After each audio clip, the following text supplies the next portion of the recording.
Hello and good morning, everyone. Welcome to another episode of the Market Snapshot series.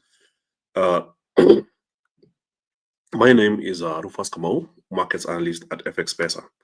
So forgive me for my voice. It's a bit rough today. I'm having a bit of a flu, but hopefully I'll be much better. So today we'll be talking about the top market events that are currently moving prices. Unfortunately, Robert isn't available today, so I'm stepping in. So let's talk about the Fed's rate decision that is happening today in the evening. We'll also talk about the dot plot as well as Jerome Powell's press conference. So these events are bound to be the top movers in the market. And of course, we have to account for other things happening in the market, including the recent data that just came from the UK this morning.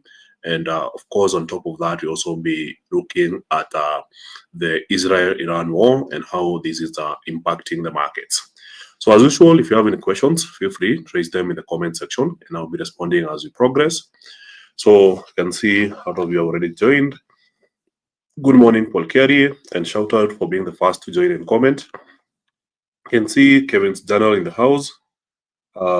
Question around Middle East, I'll be checking on it. Then Matilda Cathel, good morning.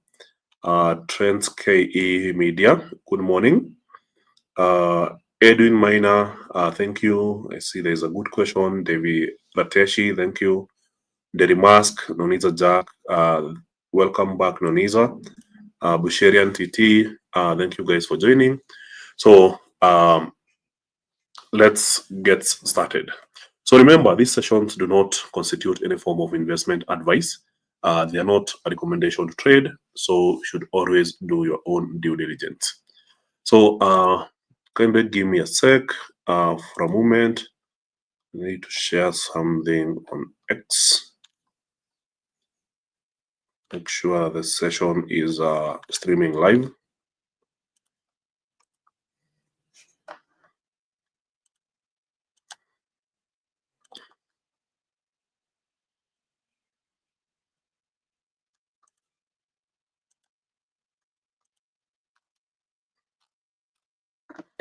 All right. So the first chart we have here is the currency's performance since this morning, and this is live from Finviz.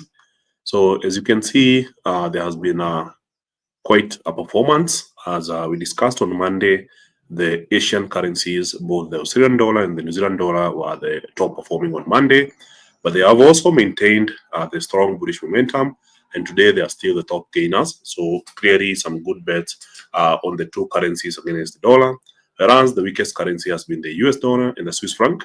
And of course, we discussed the potential rate cut by the Swiss National Bank, which would likely lead to a weakening of the Swiss franc.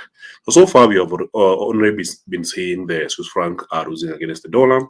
So on the week, you'll notice that the New Zealand dollar and Australian dollar are still the best performing currencies. The US dollar has recovered, but then the Swiss franc, the JPY, and the pound, the three of which have central bank decisions this week, they have mostly been losing against the US dollar. So on the economic calendar front, this is what we have. So I'll be starting with Tuesday's data. So on Tuesday, we saw the Bank of Japan holding interest rate steady at 0.5% as expected. Then US retail sales underperforming. So there was a big drop on the month of negative 0.9%. This was a bigger drop than the expected negative 0.5%. So core retail sales were dropping by 0.3%. That is in the month of May.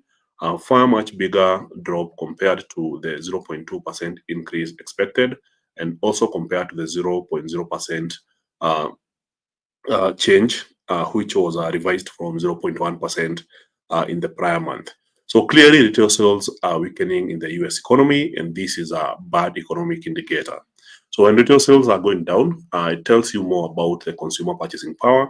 Basically, it tells you that Americans are buying less products, and that's usually not a healthy economic indicator. So fast forward to this morning, we had CPI coming in from the UK at 9 a.m. We expected that annual inflation may have dropped from 3.5% to 3.3%, but then the drop did not meet expectations, so we got 3.4% CPI. So it's a drop from 3.5, but doesn't drop as much as we had expected at 3.3%. So core CPI, which basically excludes food and energy prices, came in as expected at 3.5%, a significant drop from 3.8% in the prior month. So retail price index came in at 4.3%, slightly higher than the expected 4.2%, but still a significant drop from 4.5% in the prior reading. So going forward for the day, we'll be looking at the final core CPI for the Eurozone at 12 p.m. or at noon. So we're expecting that inflation remain the same at 2.3% and final CPI also at 1.9%. So remember, for the euro, they do different estimates. So here, it's not a comparison between the prior month. It's a comparison between the advance and now the final CPI report. So unemployment claims, here we're expecting 246K, 2K drop from 248K. So less people claiming unemployment insurance. In this case, indicating some form of strength in the US job market. So of course, strength in a US job market would most likely strengthen the dollar. So we'll be watching that closely. And there will be a speech from Bank of Canada Governor Macklem. This will be at 6:15 p.m. And of course, the main event for the day will be at 9 p.m. We look at the US federal funds rate. So there is an overall consensus that the Fed is expected to be holding rates steady at 4.25% to 4.5% range. So we don't expect much of a change. There will be the economic projections. This is what we call the Fed dot plot. So every quarter, the FOMC members will present a Fed dot plot of where they expect the interest rates to be in the next 3 months. So the dot plot basically shows what the variety of FOMC members are thinking and what they might vote for in the near future. And as a result, they are taken very importantly. So a lot of investors are trying to answer one question. Will there be 2 Fed cuts later this year? So the FOMC economic projections will show you what we're expecting for Q3, but then not for Q4, which basically implies that we will have an overview of or an expectation of whether the Fed will be cutting rates over the next quarter or whether the Fed will be holding rates higher for longer. So that will be a very important data point at 9 p.m. And of course, we'll also be looking at the FOMC press conference. So FOMC press conference, after the Fed does an interest rate decision, this will be at 9 p.m. 30 minutes later, there will be a press conference. Of course, the main speaker is always the Fed chair, Jerome Powell, where he presents the FOMC statement, which would, in this case, be released at 9 p.m. So he presents the same at 9:30 p.m. and then he responds to journalist questions. So, of course, there will be a lot of questions asking about the economy, about tariffs, about how they are responding to, let's say, the Israel-Iran war and how it's affecting the US economy. There will be questions about labor, the labor market, the housing market, and everything. And the way that the Fed chair responds to these questions, it always has an impact in the markets. So on one side, investors are always trying to answer one question. Is the Fed hawkish or dovish? Hawkish means that they hold rates higher and consider even hiking. But then dovish is a soft stance where you expect rates to be cut further towards pre-COVID levels. So in this case, a good chance that the market is expecting further rate cuts later in the year. So if he happens to be hawkish, then that should be strengthening for the dollar. If he is dovish, then it should be weakening for the dollar. So those are the key hints that we'll be following closely later this afternoon. And that's between 9 p.m. and then 9:30 p.m. Through to around 10 p.m.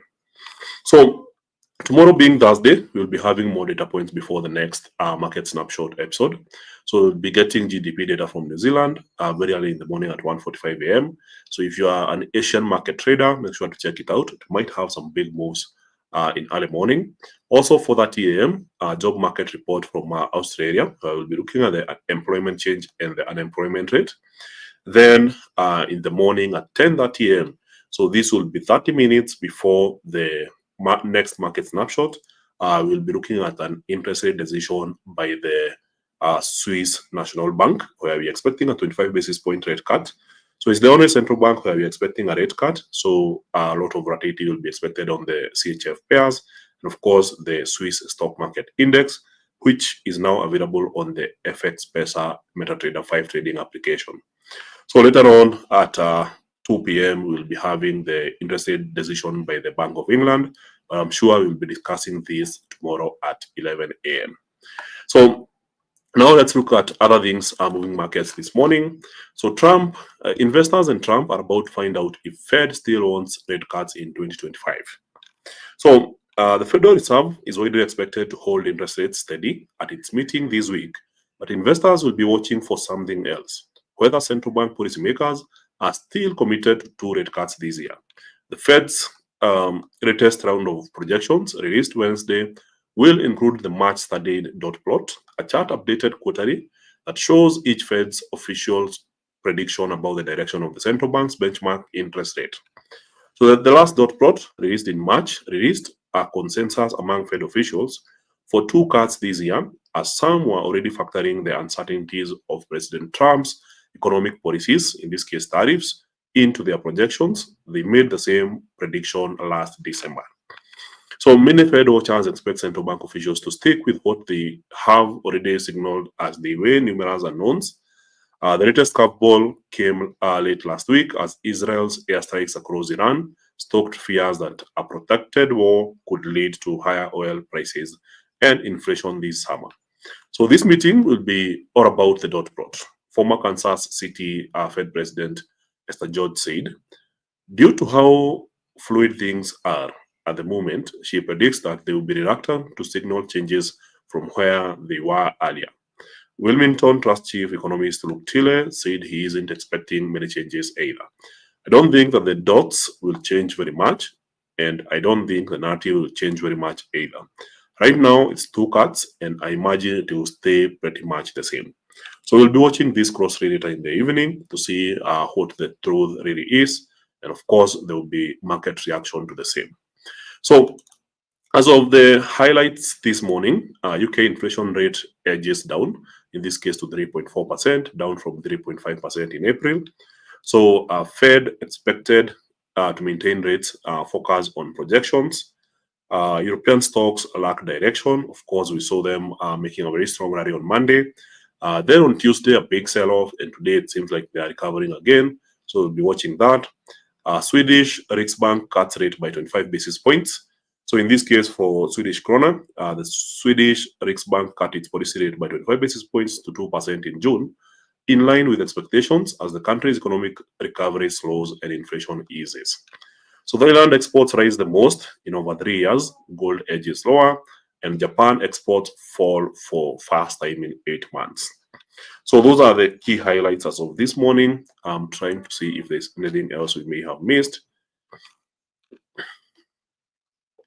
So on the report from the UK this morning, the UK's annual inflation rate hit 3.4% in May, in line with economists' expectations, according to data released by the Office for National Statistics on Wednesday. So the ONS had initially published data showing 3.5% increase in the 12 months to April, but later said a CARTAX data miscalculation had led to the print being overstated. So this is as per the previous reading. So the April print would have been 3.4% without this error. So now in May, we are seeing 3.4%, so not much of a change. The statistics body said at the time that its general policy is not to revise inflation figures, so it left the original data in place. On Wednesday, it said the corrected vehicle tax data had been used when producing the May Consumer Price Index. So May core inflation, which excludes volatile energy and food, alcohol, and tobacco prices, rose by 3.5% in the year to May, down from 3.8% in the 12 months to April. So the ONS said the largest downward contribution to the monthly change in the annual rates of inflation came from transport, while the largest and partially offsetting upward contributions was from food, furniture, and household goods. So yes, inflation is moving in the right direction in the UK, but still very far from the 2% target that the Bank of England has. So on the stock side, Sam Altman says Meta offered OpenAI staff $100 million bonuses as Mark Zuckerberg ramps up AI poaching efforts. So Meta platforms tried to poach OpenAI employees by offering signing bonuses as high as 100 million, with even larger annual compensation packages, OpenAI CEO Sam Altman said. So while Meta has sought to hire a lot of people from OpenAI, so far none of our best people have decided to take them up on that. I've heard that Meta thinks of us as their biggest competitor, he said. Their current AI efforts have not worked as well as they have hoped, and I respect being aggressive and continuing to try new things. So, of course, Meta did not reply, but we can already see the AI race heating up and Facebook trying to catch up with what's happening at OpenAI. So remember, OpenAI early in the week got a DoD deal worth, I believe, $200 million. And with this, we expect the company to keep growing. But so far, OpenAI is not public yet. But we know some companies have investments in OpenAI, including Microsoft. So we could be seeing Microsoft benefiting from this deal. So outside of that, on the Middle East side, there's quite a number of new developments. On one side, I'll give you a summary of what's happening. So Donald Trump is considering joining Israel's strikes, targeting Iran's underground nuclear sites. The BBC's US partner CBS News reports as the two nations exchange fire for a sixth day. So right now, it seems likely that the US may join the war in support of Israel. And this is leading to further escalation between Iran and Israel. So the US president earlier called for Iran's unconditional surrender and says he knows where the country's leader, Khamenei, is, but won't kill him for now. So Iran's supreme leader, Ayatollah Ali Khamenei, says he will never compromise with Israel and will show no mercy. So Israel says it struck a centrifuge site in Tehran and weapons facilities as part of its overnight barrage. So Iran announced its own attacks on Israel, with sirens sounding twice overnight, but the scale of Tehran's attacks has diminished, writes Hugo Bachega.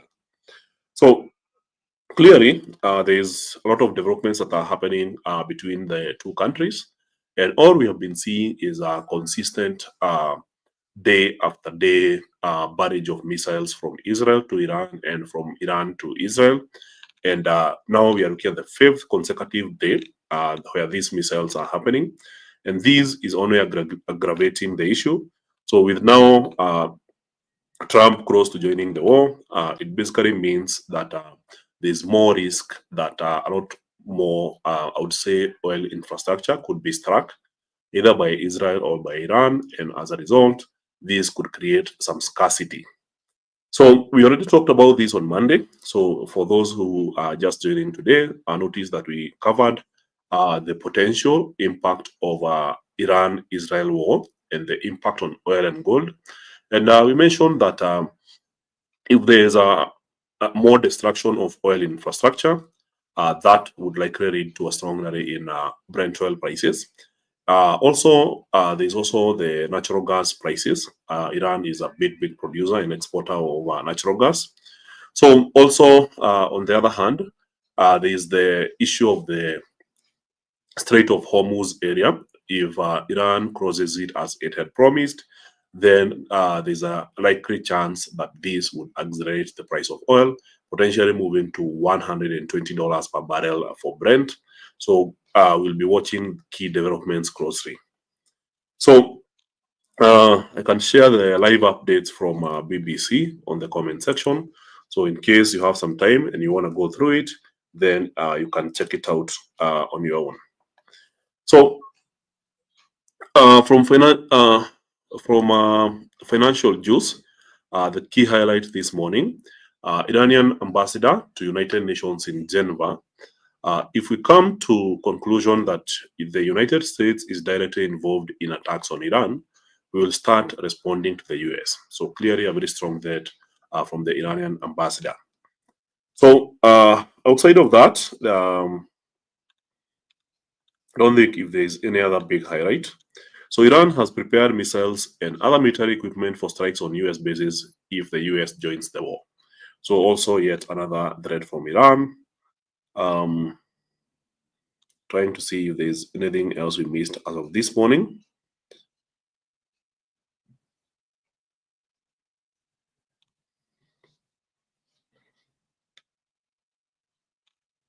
No, nothing. I think we are good on that front.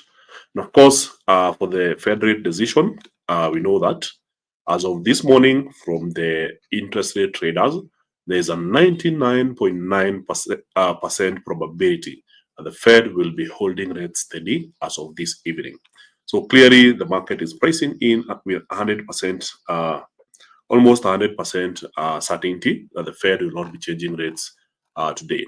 So of course, that is positive for the dollar because rates remaining higher for longer is basically encouraging for the dollar to keep moving higher.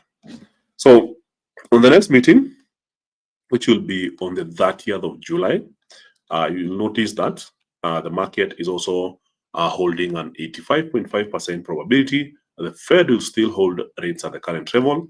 And if we move on to September, that will be the next meeting. Then in the September meeting, likely 54.8% chance that the Fed will be cutting rates. So good chance that we see the dollar beginning to recover from the current lows. So that being said, I believe we have covered all the major news. And now we can jump straight to some technical analysis and try to understand where the prices might be headed next.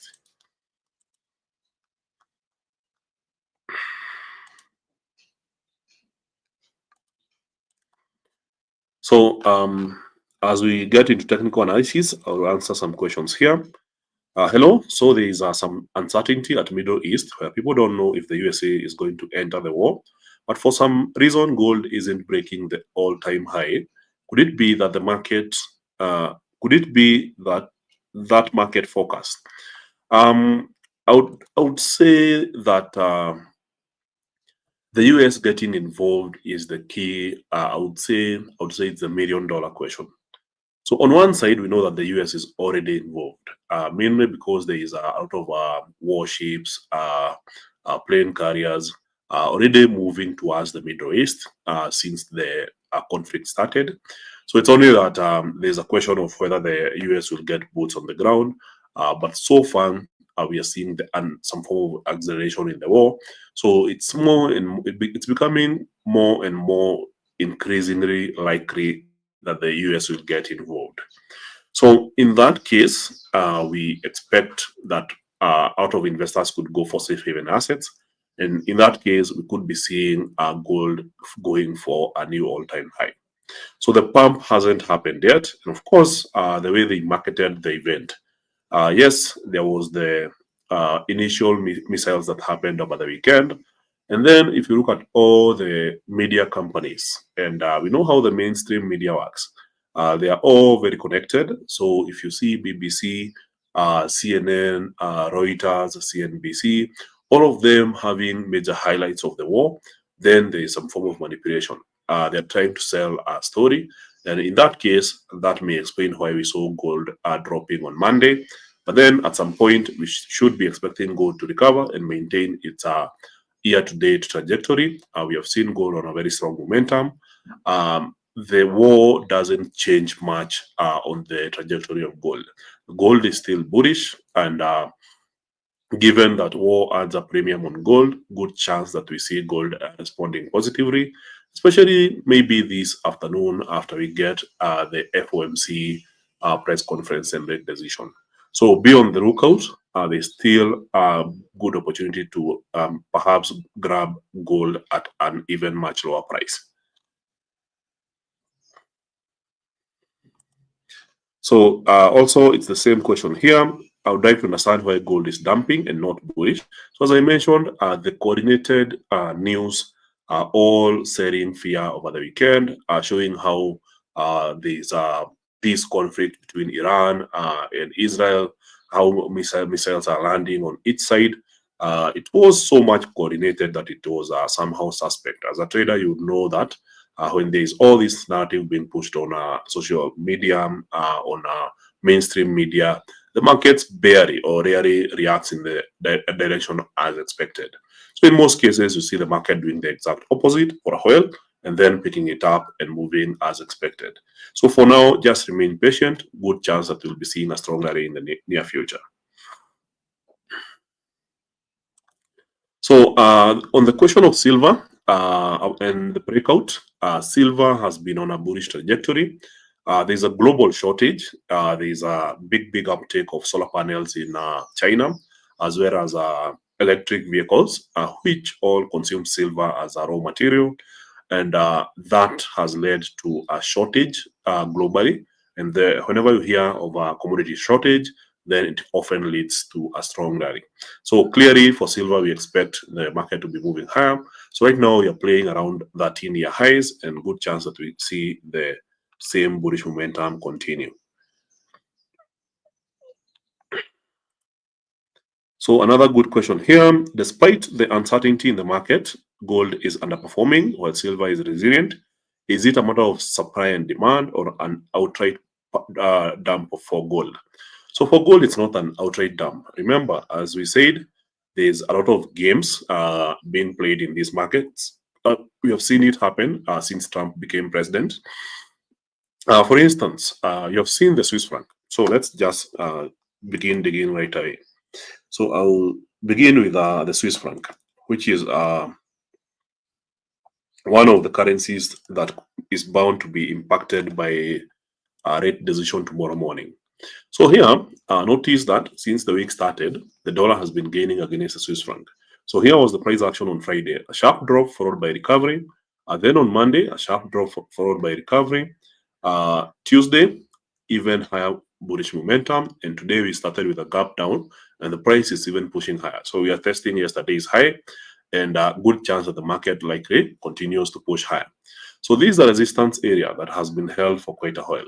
So if you look at the 4-hour chart, we have had at least 5 weeks where the market has not broken this resistance area. So in this case, we are seeing the dollar gaining against the Swiss franc with the expectation that there will be a rate cut tomorrow.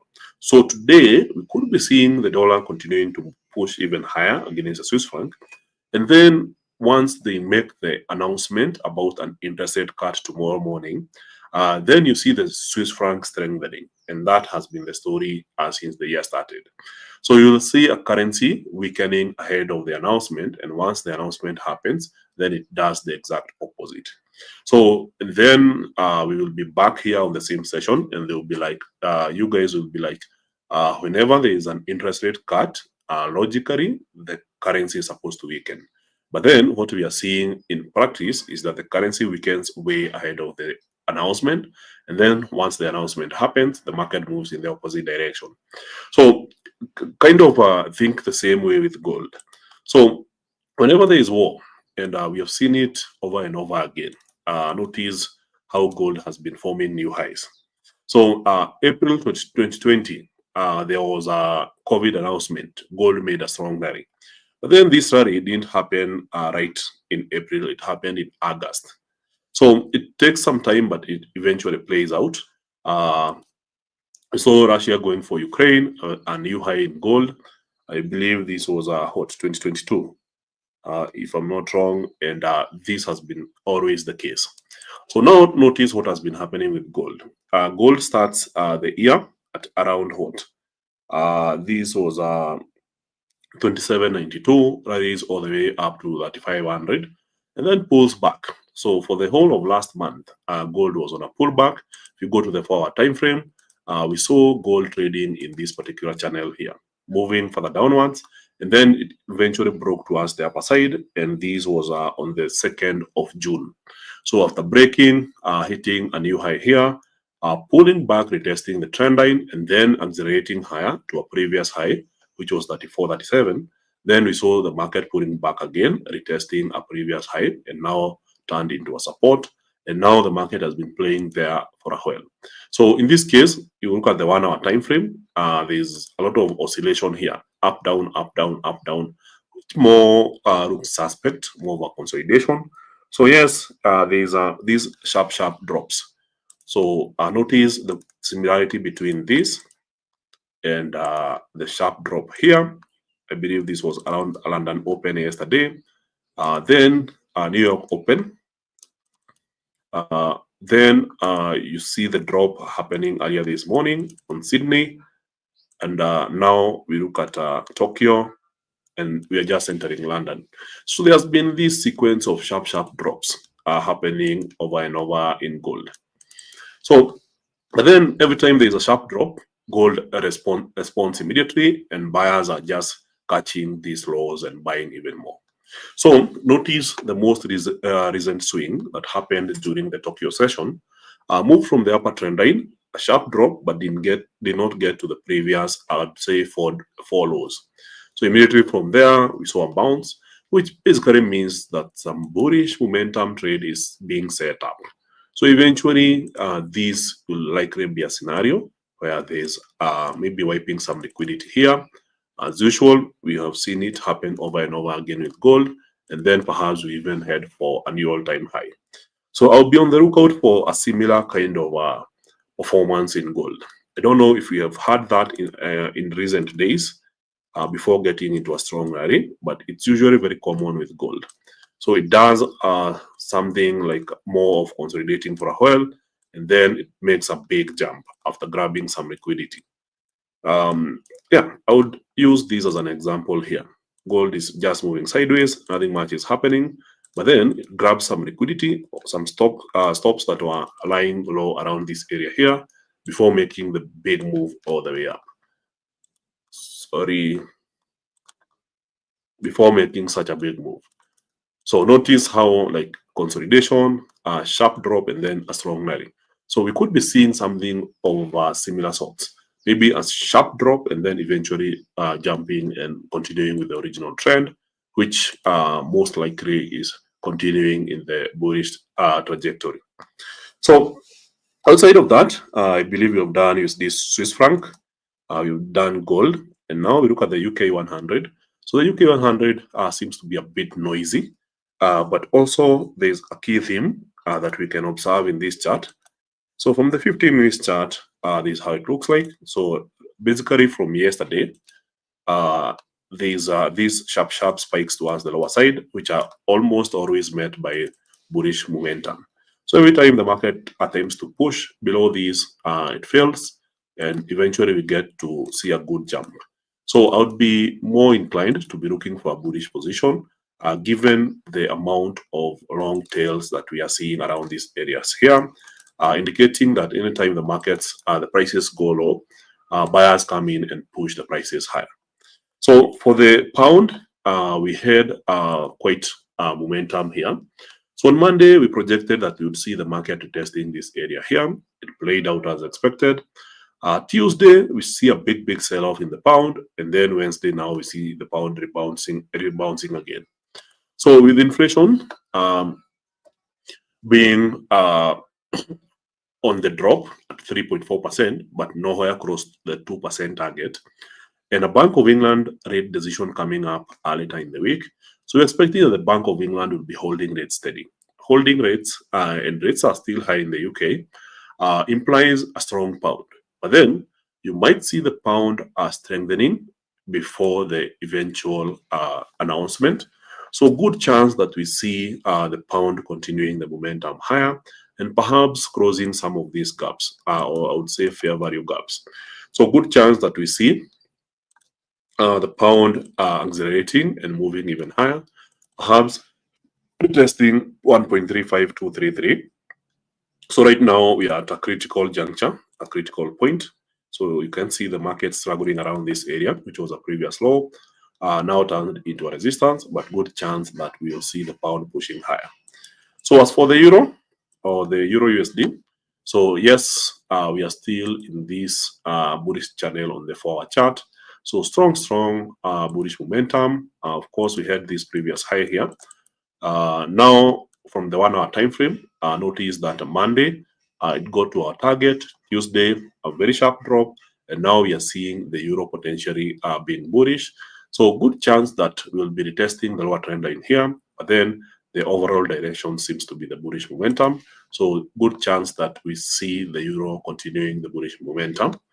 So of course, that is subject to the events of this evening and what happens during the FOMC press conference. So, of course, if there's a break of the lower trend line, then that would mean that price accelerates even further downwards. So this will be a clean move lower. But then if it happens to weaken the dollar, and let's say the Fed promises even more rate cuts later in the year, then it might be something more like retesting this area here, and then potentially making a jump and moving higher. So this is conditional based on what happens during the FOMC press conference. So USDN has been in a triangle for a while. We saw the breakout happen yesterday. We got to this area, which was a prior high. The market pulled back to retest the area, which is a common pattern. We all know it. Whenever you have a long-term consolidation, the market breaks out and retests, then the idea is now we see the market accelerating higher. So from the 4-hour chart, this is how it looks like. And of course, an acceleration higher, we would target the previous high around 146.23 before considering further bullish momentum. So for AUD/USD, also the same thing. So we had a very strong swing to the upper trend line, then a very strong swing to the lower trend line. And now today we are looking at a strong swing towards the upper trend line. So it might be not be complete, but perhaps a retest of this area, 0.65198. So it's a market that has mainly been moving sideways. So trades are more likely to be beneficial when they are at the edges, either at the resistance or support, not in between. So looking at oil prices, we had the big rally happening last week with oil topping $76.878 per barrel. And then this week, after we saw the announcement of the developments between Iran and Israel, we expected the market to be strongly bullish. So here we discussed on Monday that the market would close the gap, keep moving down and try to attempt to close this gap. It did as expected and then bounced from there. So a strong rally in the evening. Then on Tuesday, we continued higher and got to the previous high. And now being yet another day, and we are seeing this acceleration happening, then we know that this is a critical area. So we observe to see if the market eventually breaks above that, which would likely lead to more bullish momentum.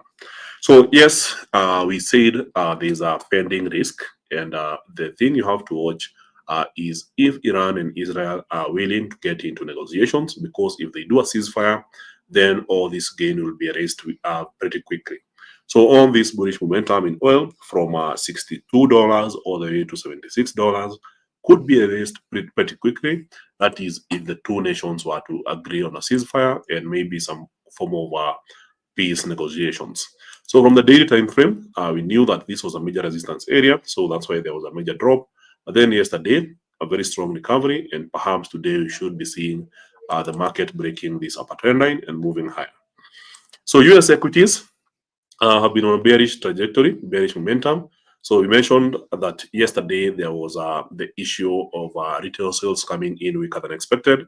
So we saw the Dow Jones pushing even further downwards. So yes, as of this morning, we are seeing the market being a bit bullish. But then we know that this area here has been acting as a resistance. So potentially we could be seeing some kind of setup playing out like this. The market moves higher and then eventually makes a drop. So if you look at the UT 100 or the NASDAQ index, strong rally on Monday. We erased some of the gains on Tuesday. So another rally today being Wednesday. Then that leads to the belief that this market could be potentially shaping up for some form of consolidation here. And consolidation, I mean, we are not trending up or down. So it's more like the market is following this path here. So if this be the case, then just a moment. So if this is the case, then we can easily say that for the last couple of days, this has been the direction in the Nasdaq, and then we'll be eventually waiting for a break. But for now, like today's price action, then the overall expectation would be that the market remains within pattern unless there is a big change at the FOMC later in the evening.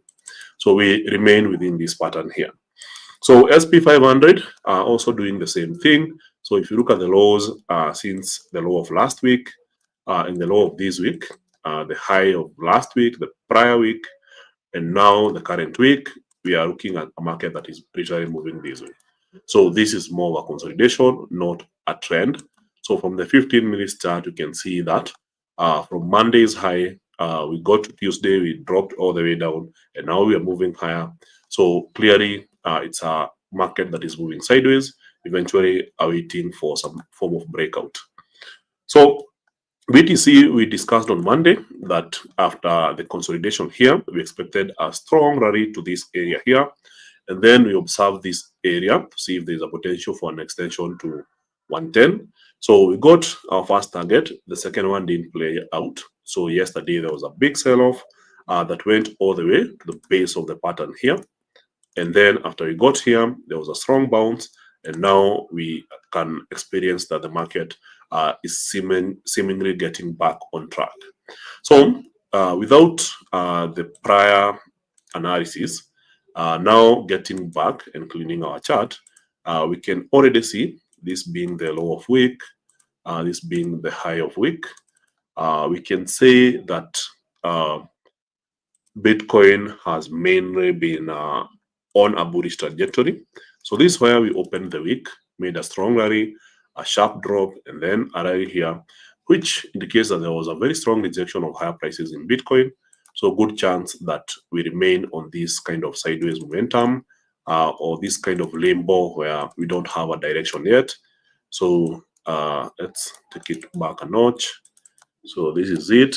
So we can literally say or argue that the overall direction of Bitcoin over this period is nothing short of a sideways momentum. So for now, the entries and exits seem more interesting at the edges at 110,000 and 101,000 price action levels. So dollar index, strong rally yesterday. Today seems to be attempting to push even higher. So New Zealand USD, despite being one of the strongest currencies in the market, so a strong rally on Monday, pulled back on Tuesday. Today it seems like we are getting back higher. And of course, the market is struggling to break this area here, but good chance that we continue with the bullish momentum, given that the long-term trajectory is indicating bullish momentum. So from the forward chart, if we redo this trend line here, right from the bottom, and then we extend it this way to cover all the bottoms, then we are looking at a market that literally just bounced from the lower trend line and is now pushing towards the higher trend line. So good chance that this is the idea we have here. So on the silver front, there was a question about silver. So this is a new high. So after consolidating in some form of flag, we talked about a breakout here on Monday. This did not play out. It extended through to Tuesday, but eventually played out as expected. So we got to the target, which was 36.88, broke above that, and now it seems like the market is really struggling to form even newer highs. So at this point, there is no candlesticks on the left unless you go all the way back to the last 13 years. So in this case, there is a good chance that silver will continue with the bullish momentum given the shortage and also the demand that we are seeing in the markets. But then whenever you have such kind of price action, yes, we had our first retest here. So after breaking, we had a pullback and a continuation. So also, given the weakness we are seeing in the markets as of today, there is also that good chance that we see the market dipping its fingers around this area here and then grabbing something and using that for the momentum even higher. So we should be expecting to see something similar here. If it plays out like that, then we'll be able to grab some easy pips from that area. So as for European equity indices, Monday was pretty tricky. We expected the market to retest this area here. We talked about the reversion to mean from this move. So for the German stock market index, we didn't quite get to the complete area. So we got to this high as the highest price. Then on Tuesday, all the way down, and now we are recovering again. But then these wins to be considered. So if this was the big sell-off last week on Friday, then this must have been some form of liquidity grab. And now notice how we are progressing even higher. So good chance that we break yesterday's high and even potentially get to Monday's high. So the bullish momentum seems very solid to me. So good chance that we see European stocks recovering. So for the Spanish stock market index, we also talked about the same thing on Monday, that we expect the market to reverse back to mean, get back to this area here. So it played out as expected, and then a sharp drop on Tuesday. Then now we are seeing the market bouncing again. So yes, it's more of a sideways momentum, but good chance that we see the market getting back to the previous highs. So for the French stock market index, also played out as expected. We had a gap. So from the gap, I'll show you, this was the gap here. We expected that the market would cross the gap, so move all the way up, get to the previous high. So there was a sharp drop after that, and now we are looking at a potential bounce from these lows, going back to the previous high.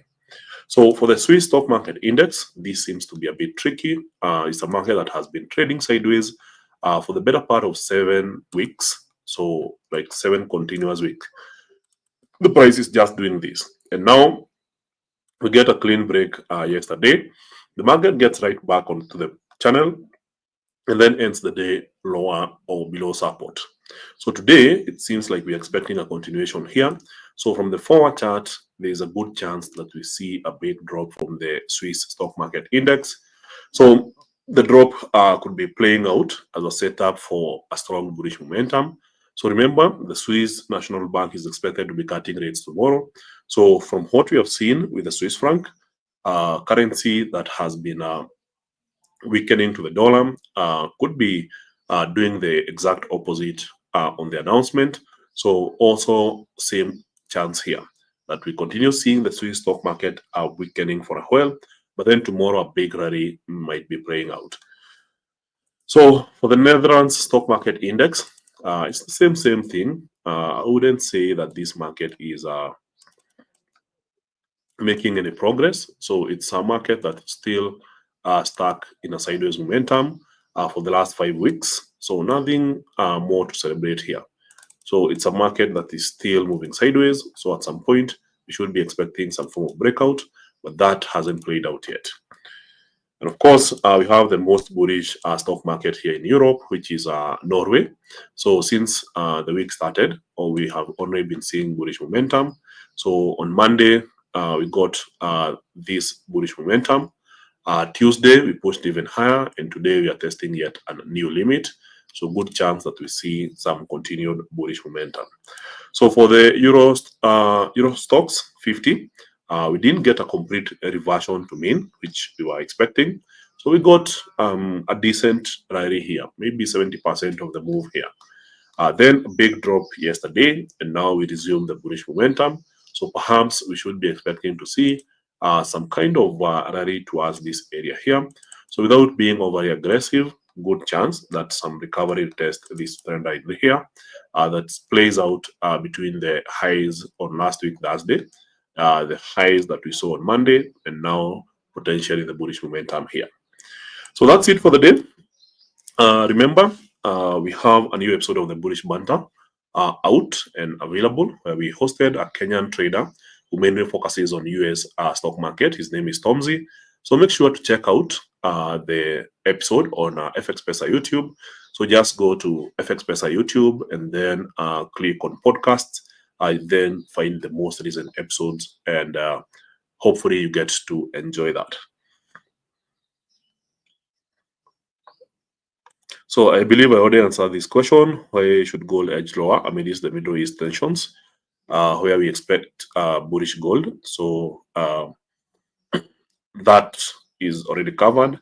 So we said that there was a lot of marketing and a lot of expectations that retail traders would be buying gold on Monday. So with that kind of market expectation, in most cases, we see the opposite. So while we know that gold has been on a very strong bullish trajectory, in this case, we have seen gold being pretty weak. So for the better part of the week, gold has been pretty weak. and this is only a setup for oncoming bullish momentum. So this is a kind of game that we keep seeing being played. So anytime you buy here, it goes back and gets to your entry point, or even your stop loss. Yeah, you buy low again, it goes for your stop loss, but you can see the wicks. Then you buy again, believing it's going up now, it goes down again. And if you set your stop loss here, it goes again for your stop loss. And then you believe now you're going up, it goes again for your stop loss. That has been the game since the week started. So at some point, as I discussed, there is a good chance that there will be a final liquidity sweep, and then we run towards the upside. So be on the lookout for such kind of price action, and I believe that will be playing out later in the week. Could also be happening later this evening after the FOMC press conference. So a good question, apart from gold, what other pairs are usually disturbed by war issues? Of course, oil is a key factor. We know that Iran is a big producer of oil, produces about 3% of global oil. It's the top 3 producer of oil in the world, and I believe top 3 producer of natural gas in the world. So also natural gas prices are impacted by the war. So whenever we talk about war, we start looking at what are the major economic activities of the countries involved. And then from there, we try to understand the relationships. So in this case, the main mover will be oil. And of course, gold might take a hit, might have some impact as a result of investors going risk on and risk off. In this case, an acceleration of war would mean a lot of investors go risk off. So they side with the asset that presents them safe haven, in that case, gold.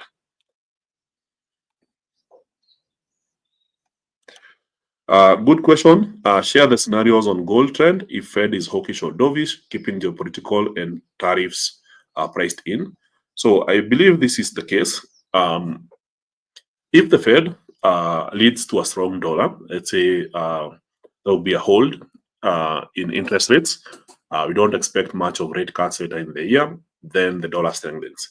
So the dollar strengthening would mean that gold takes a step back against the dollar, and then we see a dip in this area.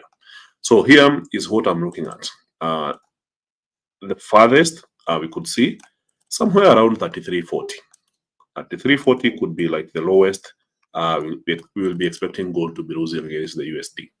But then if it's just a simple going for a stop loss around this area and grabbing some liquidity, then that would be 33.66 area. So if we see the market dropping to this area and then leaving a tail such as this one, then in that case, it would set up the bullish trade. So remember, for gold, you're not looking for the trade where gold moves downwards, because it could be short-lived, as the previous 5 examples I've highlighted in yellow. So the idea is to look for the long-term trend that gives you some good cash similar to this move here. So we'll be expecting something along those lines. So we already covered Euro USD. Thank you.